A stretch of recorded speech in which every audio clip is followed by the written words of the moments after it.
TDP అధినేత చంద్రబాబు నాయుడు మాట్లాడుతున్నారు. Live చూద్దాం. ఒక బాధ్యత, అంతేగాని దోపిడీ కాదు. ఈరోజు ఏం జరిగింది ఇప్పుడుగానే అడుగుతున్నా. ఎన్ని లక్షల ఎకరాలు నష్టమైందో చెప్పమని అడుగుతున్నాను ఈ ప్రభుత్వాన్ని. 15 జిల్లాలు, శ్రీకాకుళం జిల్లా నుంచి మీరు చూస్తే కడాన్, నెల్లూరు, చిత్తూరు వరకు మొత్తం నష్టపోయారు. వాళ్ళు నష్టపోయిన తర్వాత ఏ జిల్లాలో ఎంత పంట నష్టపోయారో ఇంతవరకు చెప్పలేదు. కడాన్ ఇలాంటివి వచ్చినప్పుడు నేచురల్ కెలామిటీ, దీనికంటే పెద్ద కెలామిటీ ఉండదు నేచురల్ కెలామిటీ అన్నప్పుడు. ఇది ఒక నేషనల్ కెలామిటీ వచ్చినప్పుడు, ఇంత పెద్ద కెలామిటీ వచ్చినప్పుడు, విపత్తు వచ్చినప్పుడు కనీసం ప్రభుత్వం ఒక బాధ్యతగా తీసుకొని కేంద్రాన్ని కూడా అప్రమత్తం చేయాలి. ఎంత నష్టం వస్తుందో చెప్పాలి. నేను అందుకే లెటర్ కూడా రాశాను.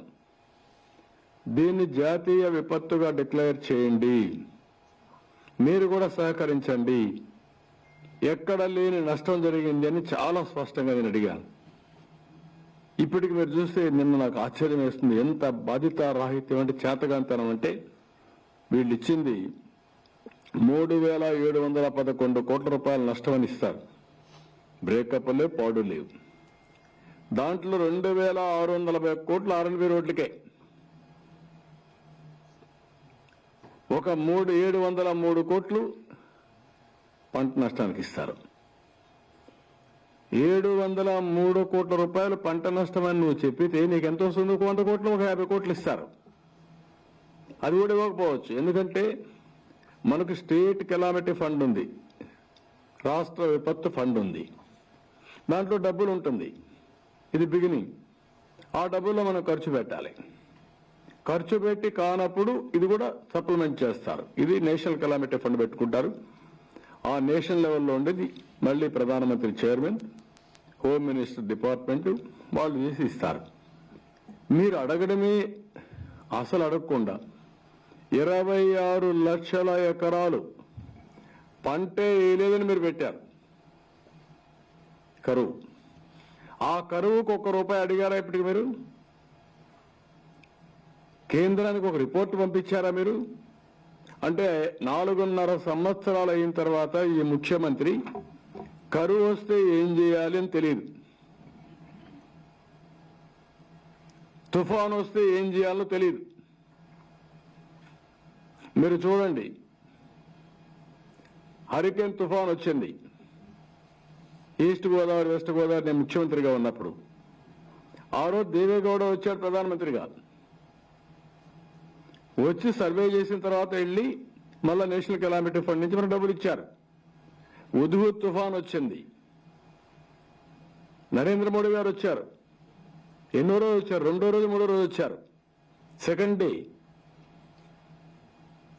అంటే దానికంటే ఇంకా భయంకరమైన తుఫాన్ ఇది. ఇంత నష్టం జరిగింది నా జీవితంలో, నేను నా రాజకీయ చరిత్రలో ఎప్పుడు కూడా నేను చూడలేదు ఇంత పెద్ద నష్టం. అంత పెద్ద ఏ రాష్ట్రంలో కూడా ఇంత నష్టం జరిగి ఉండదు. దానికి ప్రధానమైన కారణం రైట్ సీజన్లో పట్టింది. అన్ని పొలాల్లో పంటలు ఉన్నాయి. అది కాకుండా విపరీతమైన రెయిన్స్ పడిపోయినాయి. ఊహించినటువంటి వర్షపాతం పడింది.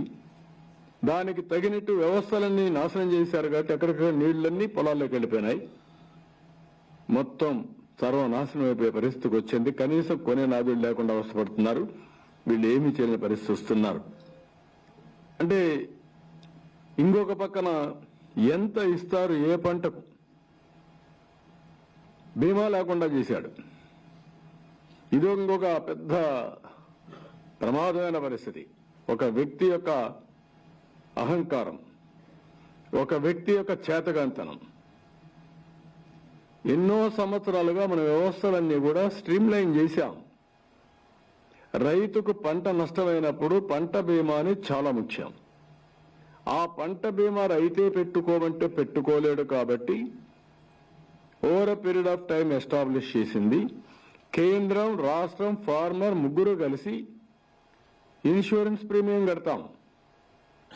అవన్నీ కూడా ఎప్పటికప్పుడు రికార్డ్స్ అన్ని అప్డేట్ చేసి క్రాప్ కటింగ్ ఎక్స్పెరిమెంట్స్ కూడా చేస్తారు. ఎప్పుడైతే ఇలాంటి విపత్తు వచ్చినప్పుడు ఏ స్టేజ్లో పంట నష్టమైంది, ఎంత పెట్టుబడి పెట్టారో అవన్నీ క్యాలిక్యులేట్ చేసి తద్వారా ఆ రైతుకి కాంపన్సేషన్ ఇస్తారు, నష్టపరిహారం ఇస్తారు. ఇప్పుడు నువ్వు కట్టలేదు 4 ఏళ్ల నుంచి, జస్టిఫికేషన్ లేదు అంటే ఎవడు నష్టపోయాడు? రైతు నష్టపోయాడు. ఏం చెప్పారు ఈయన? నేను పెడతా, నేను సెపరేట్ ఇన్సూరెన్స్ కంపెనీని పెడతా అన్నాడు. కొండ 4 మంది వేస్తే ఉండ 4 పోయినట్టు